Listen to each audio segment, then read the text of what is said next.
Right, so behind me here, I've got this BMW i8, which I literally just bought last night. It's a proper cool car, and it is without a doubt the cheapest BMW i8 currently available in the UK. But usually, with everything that's cheap, there's a catch in there. And the catch for this car is it's done seriously high mileage. So, we're gonna do the usual thing in this video. We're gonna go for a little walk around, go out for a little drive, do draggy time as well later on in the video. Before we do any of that, let's get on with the intro.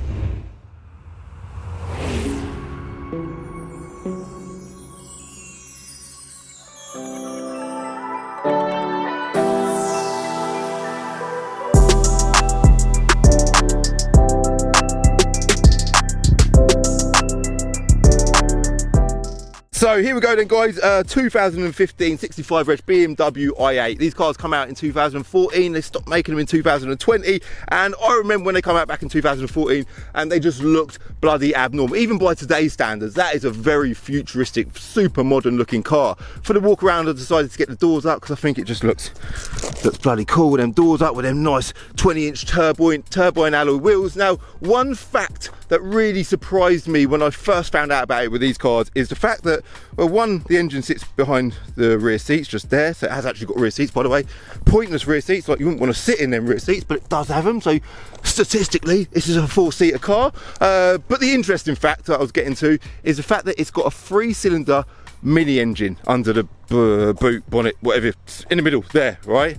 A mini engine, guys, 3-cylinder mini engine, turbocharged. It produces 230 horsepower. Now, it is a hybrid, so it does also have a 7.1 kilowatt electric battery, lithium-ion battery, similar to the one that's in the G-Wiz or T-Wiz, whatever you want to call it. And that battery is linked to a 98 kilowatt electric motor, which produces 130 horsepower. So combined power from the petrol engine and the electric motor is about 360 horsepower. So quite a lot of power. It weighs about 1,500 kilos, just a little touch more than that. So it ain't a massively heavy car. Performance figures are actually really good for a car that's only got a 3-cylinder mini engine under the rear. It is unbelievable performance. We are going to obviously go for a drive in a sec, and we are going to do draggy times. Now, the reason why you're probably here looking at this video is because somewhere in the title or in the thumbnail I would have mentioned that this car's got ridiculously high mileage, right? It's got one owner from new, so the person that bought this car brand new back in 2015 has owned it ever since and daily driven it ever since then. They've took it to BMW for all its servicing, so it's got unbelievable service history. But the mileage, guys, let's jump in. I'll show you how we get in shortly. Look at this. Look at this car, man. What a wicked car. Start the engine. I'll say the engine, the electric motor. You start it, it makes no noise. This car, big drum roll, has done 160,994 miles. Jesus Christ. That is crazy mileage. Absolutely crazy. Now, through some people's eyes, you probably think, Calvin, you're bloody mad buying this type of car. But do you know what? I love this type of car. I love high mileage cars because they are such good value for money. And this is kind of like the perfect example of a high mileage car because it's had one owner. It's got full main dealer service history. I haven't driven it yet, but my brother Jerome has driven it, and my brother Leon actually has one of these as his car, his daily driver. We know quite a lot about them. We know what to expect with them. And this car, so far, hold on, vehicle is ready to operate. We'll turn you off. Makes some funny noises. So far, it's really good. Now, I did ring a fella that we know, Andy, at Specialist Cars BMW in Luton. It's now Sittner Group BMW, and we just inquired to see if they do have any common faults, because obviously if you're buying a high mileage car of any kind, you need to know about common faults, right? And he said, nah, they actually don't have any common faults. The mini engine itself does sometimes suffer with head gasket issues, but this car's absolutely fine. The electric motor and the battery, he said he's never seen any problems with them whatsoever. They actually only do a max miles range of 23 miles. That's a quoted time. My brother Leon, I asked him how many miles does he actually get when he's on a fully charged battery. He doesn't plug it in, he just does it in the hybrid mode. When you stick it into sports, I'll show you how that works shortly, it charges itself up. He said he gets a max of 15 miles out of a charge in his car. So we've driven this car, and so far it is pretty bloody good. So the electric side of it's good, the engine's really good. Condition wise, if we go for another little ones around it, because obviously that is important. Oh, getting out of it's a right laugh. Shut them doors first. Yeah, condition wise it ain't perfect. Like, it's got a few marks on the body, the wheels are a bit curved, it's been sat under a tree, so it's got quite a bit of tree sap over it. We've attempted to get the majority of the tree sap off, but we're going to spend a bit more time shortly doing that. I just wanted to quickly get a video done in case it sells before I get a chance to do a video on it. So yeah, there's a bit of damage I think here. just at the bottom of the door there. In fact, it's through the door.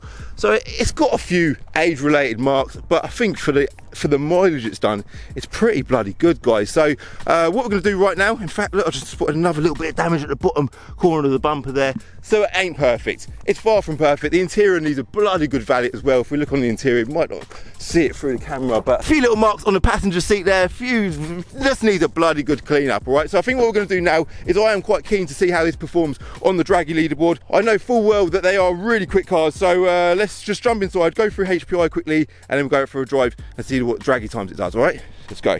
Actually, before we go, let's do a quick hashtag key check. Look, key's quite good. I don't think any other BMW key is shaped like that. Maybe all the electric BMW range is shaped like that. That's quite a nice looking key. And something else I want to show you, because I think if you're a buyer of these cars and you want to see a bit of a review on what it's like to live with one, that's your boot. Yeah, that's basically what boot space you get. You can shut this flap here, put a few bits on top there. It's not too bad for is it a supercar? Is it fair to call this a supercar? I think it is, because the engine sits in the rear of the car. I think it should be called a supercar. But yeah, you've got a little boot, and there's the electric charger, which you'll probably find yourself never really using. All right, so I thought I'd quickly show you that before we go through HPI.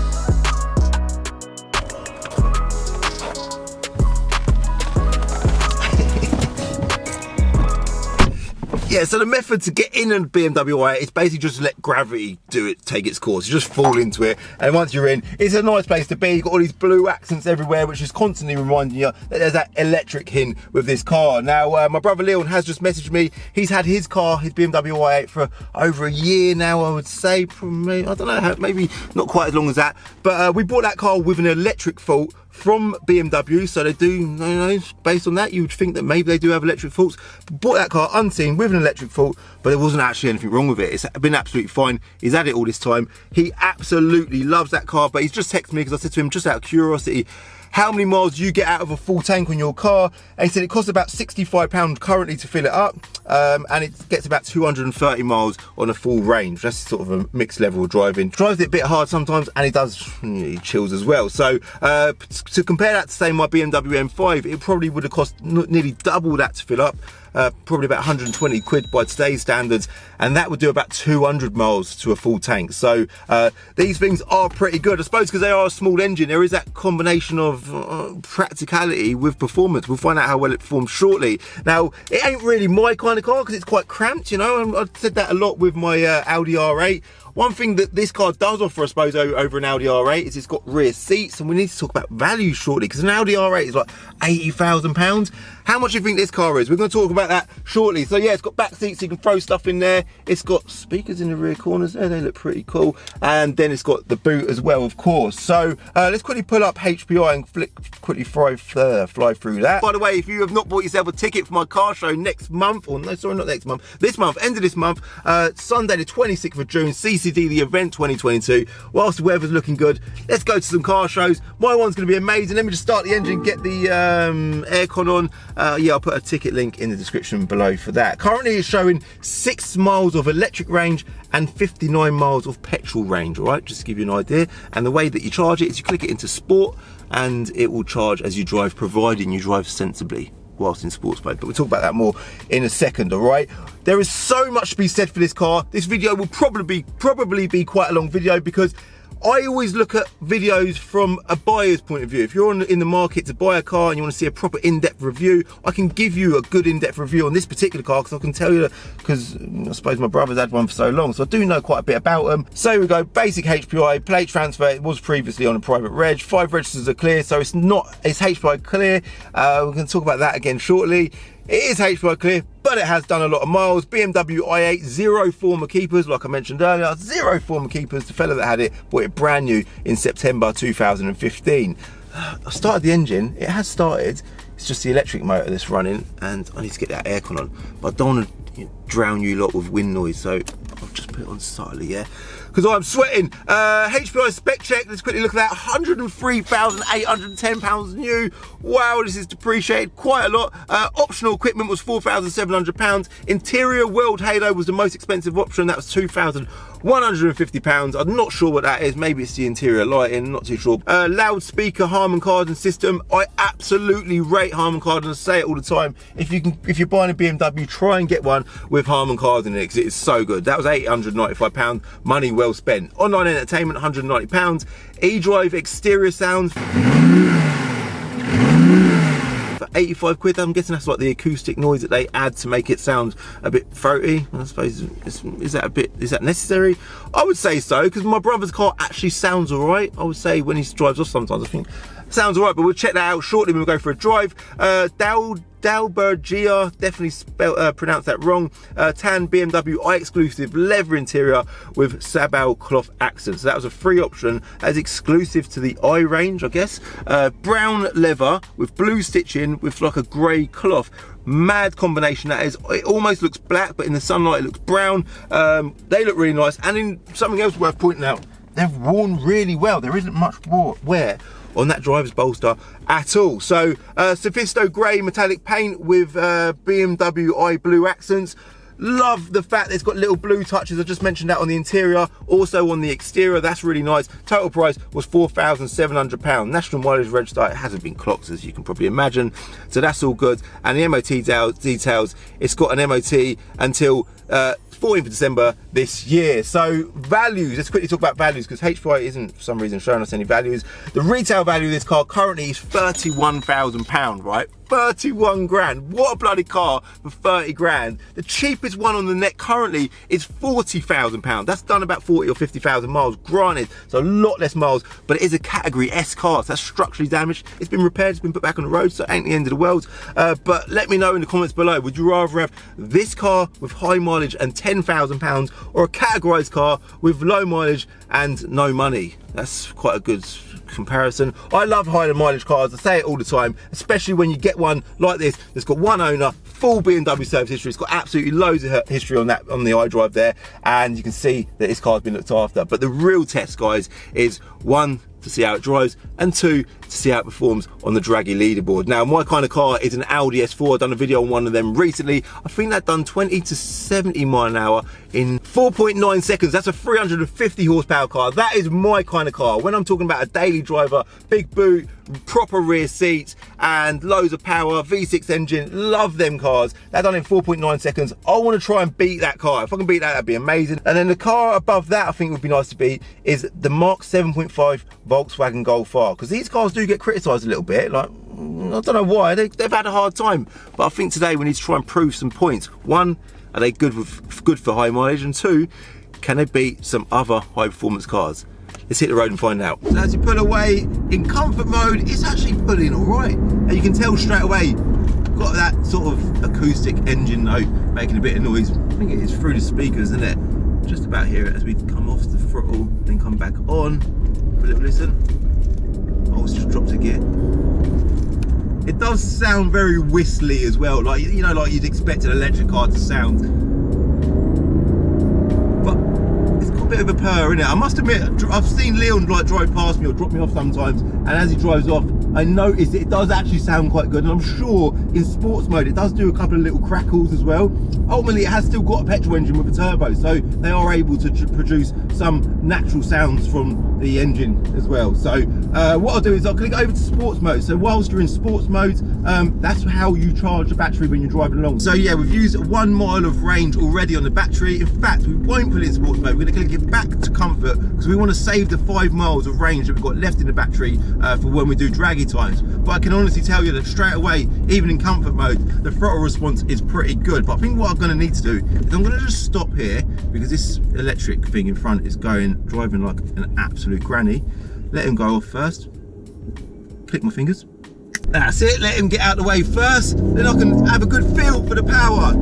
This car is a full, listen to that, full four-wheel drive car as well, by the way, which is brilliant. So full traction, what a great all-rounder. Again, I can see why my brother Leon has hung onto his car, because four-wheel drive, great in the winter, great in the summer. It's a bit of a poser's car as well, but it is also very good on fuel. Like, he drives down the road, people check him out like, no, look at that car, kids pointing at it, people want to get photos of it. But it's just a 1.5 litre three-cylinder mini engine in the back. Like, that is brilliant, man. Like, what car has that level of presence but also that level of economy? So I think that when BMW made this car, the throttle response, by the way, is unbelievable. It's like nothing, I don't want to say like nothing you've ever driven, but it's a very different experience compared to driving a usual petrol engine car. When you put your foot down, it is just on point. It's really sharp and bang on. I don't even know what word I'm trying to look for, but responsive. Responsive is probably the word. Blue seat belts as well. I know I mentioned that earlier, I'm pretty sure I did, but I keep looking at the screen there and thinking, yeah, I like the look of the blue seat belts. I love all the little blue accents everywhere as well. I think that really does highlight, like I said earlier, about the fact that it does have that electric motor. So I think what we're going to do now, guys, is we're going to head to my draggy scene section of the video and see if we can beat the Audi S4 from 20 to 70 mile an hour. Right, ready? 3, 2, 1, let's go. 4.90 seconds to beat, by the way. That's what the Audi S4 done. Now let's see how well. Oh my God, run number one, we've done 4.78 seconds, so we've straight away beat the Audi S4. And we'll do a couple more runs, see if we can beat a few other cars on the leaderboard. Do you know a car that would be quite good to beat? Be a Mark 7, is it Mark 7.5 Golf I've got on there? I'm not sure exactly what the time is, but I'll put it on the screen now. Yeah, it'd be good to beat that. Let's do another run. Right, here it goes. Ready? 3, 2, 1. Come on, car. Go, go, go. Sports mode, so we're getting the full capacity out of both the engine and the electric motor combined. And that time we've done 4.84 seconds. That's not quite as good, is it? No. But we did beat the Golf R. I'm still going to do one more run. I'm going to come back to you in a second, let you know what that third and final run was. But so far, I'm quite impressed with the BMW i8. Is there a manual mode? Is there a manual mode? There is a manual mode. Oh my God. As we upshifted there, you get a little between the gears. It's such a bloody cool car. So much character, so many little features that this car's got that makes it unique to so many other cars on the road. Now, draggy time, let's quickly talk about that. The third and final run that I done was actually the quickest run of all, and it was a verified time of 4.57 seconds, which puts it right next to an Audi RS3. An Audi RS3 in 2015, same year as this car was built, was also 360 brake horsepower, and that is an absolutely, like, it's a massively loved car in the car world. So I think that's quite impressive for a little 15th, 16th time, or however many times I said it, a three-cylinder mini engine in a supercar. Yeah, I think that's pretty good. So I think to summarize the i8 for me, firstly, what a bloody cool car. Like, what a wicked car. Great value for money, especially if you buy one with this kind of mileage. But secondly, the thing that we should really be talking about is the amount of mileage that this car's got, because for the mileage, it's literally just ticked over, I'm in manual mode, it's just ticked over 161,000 miles. And this car, it is driving absolutely spot on. Like, it is faultless. It just needs a valet. That's all this car needs. It needs a little bit of a clean up, bit of prep on the bodywork, and it is ready to go. So I think this car will continue to serve someone really well. So the guy that's had it for all them years, it's clearly served him well, and the next person that owns this car, it will do them good as well. Do you know what? I'm gonna let you go, mate. Are you gonna let me go? You're actually gonna let me go. Thank you very much, sir. But yeah, we're in comfort mode. I just clicked it into comfort. The petrol engine just switched off, and we're chilling in super silent mode. Thank you very much, mate. Cheers. Super silent mode. The curves, the quality, when you look out the mirror, you see them shapes on the rear end of the car. The thing that I was just talking about is the mileage. The car's bloody ridiculously good. I'm so impressed with this car. I was a bit like, should we buy it, should we not buy it? Was it a bit of a gamble? It's definitely a bit of a punt, no doubt. But after driving it and just spending this short amount of time with it, I can see that this car's actually all right. So it's also got head-up display as well, which is nice. Nice to see any car with head-up display. It's also got surround cameras that kick in when you go near a bush. That's also very cool. But I think I am going to wrap it up and leave it as that. But before you go, I bought this car through my business, the car buying shop. I've got two companies, or two main companies of mine, is the car buying shop, which is where we buy cars. We have several branches on the car buying shop. I'm basically a buyer as part of that group. So if you do want to sell your car, visit thecarbuyingshop.com. I do like to buy high mileage cars, and if you want to buy a car, I sell all my cars via binker.co.uk and binkerretail.co.uk. Let's go to it. It's on it. Oh, it's all right, mate. It's all right. I do not want to curb wheels, although they're already curbed. So yeah, if you want to buy or sell a car, I will put links to both of those in the description below. Fair play to this guy. Look at this guy in a Skoda. He's got a sunroof. Mate, you need to get your sunroof open. You need to get your sunroof open, man. Look at the weather. Xenon headlights, 53 plate Skoda. Probably got a 1.9 PD. Thank you very much, mate. Nice car. Probably got a 1.9 PD engine under the bonnet. It ain't silly. But the final thing that I want to say, because I am dragging this out a little bit, but I do know that I'll have some hardcore viewers still hanging in there watching this video, is my car event at the end of this month. If you've not yet bought yourself a ticket, CCD The Event 2022. It's in Northampton. I'll put a link for that in the description below. I am so looking forward to seeing so many of you lot there, and the weather is looking like, if it continues like this, it's going to be absolutely brilliant. All right, gonna say goodbye now. The car is charging itself fine, by the way. It's gone up to 9 miles and it's all looking really good. Credit to BMW. This was the first hybrid electric, mass-produced hybrid electric car by BMW, and I remember when they come out, people were like, oh, I don't know about that, I'm a bit skeptical. Are they good? Are they going to break? They don't break, because they can do 161,000 miles and still be absolutely fine. Hit like if you like this video, hit subscribe if you're new to my channel for a new video every Wednesday and Sunday at 6 o'clock. This has been a long one. They're not normally this long, but this was worth it. If you're on Instagram, give me a follow on Instagram at Calvin's Car Diary. I'm sweating and I'm going to see you in the next video, all right? Bye.